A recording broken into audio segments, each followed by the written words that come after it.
खरसिया विधानसभा क्षेत्र के युवा ऊर्जावान प्रत्याशी प्रवीण विजय जायसवाल हर अपन क्षेत्र में ऊर्जावान नेता बन के उभरत हावय। जहां प्रवीण विजय जायसवाल हर आम आदमी पार्टी के कर्मठ प्रत्याशी के रूप में देखा जावत है।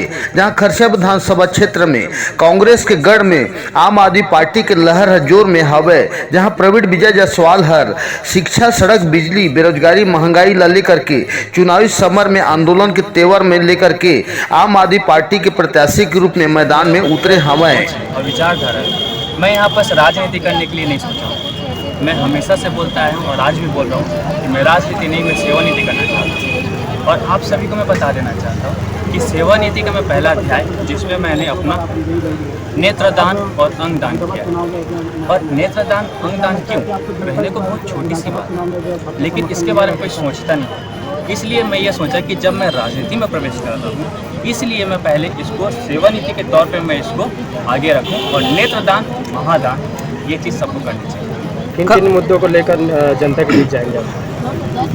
मुद्दा सर, सबसे पहले तो शिक्षा का जो मुद्दा है उसको लेके आज छत्तीसगढ़ सरकार बहुत जोर शोर से स्वामी आत्मानंद स्कूल का ढिंढोरा पीटती है। लेकिन छत्तीसगढ़ में कितना स्कूल बना है?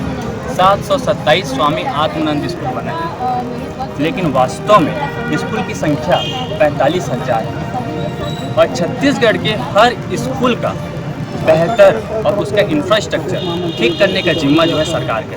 और सिर्फ 727 स्वामी आत्मानंद स्कूल को बना करके अपना छवि चमकाने का काम जो है छत्तीसगढ़ सरकार कर रही है। इसमें उनको सोचना चाहिए। और यही मेरा मुद्दा है। हम किसी एक स्कूल को नहीं, हर स्कूल को हम जो है शानदार और वर्ल्ड क्लास बनाने की सोच रखते हैं। कांग्रेस से गढ़ माना जाता है खरसिया विधानसभा, क्या उसको क्षेत्र पाएंगे आप? जी, कांग्रेस गढ़ किसी पार्टी का नहीं होता है, गढ़ जनता का होता है। जिस दिन जनता ने मूड चेंज किया उस दिन जो आज मंत्री बन के बैठे हैं उनको संतरी बनने में कोई टाइम नहीं लगेगा। एक IAS का पढ़ाई कर रहे हैं, उसको छोड़ करके आप इसमें आए?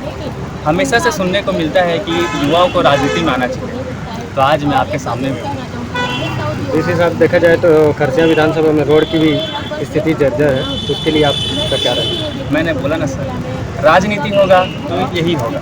जिस दिन राजनीति की जगह में सेवा नीति होगा उस दिन जो है तस्वीर सुधर जाएगी। ठीक।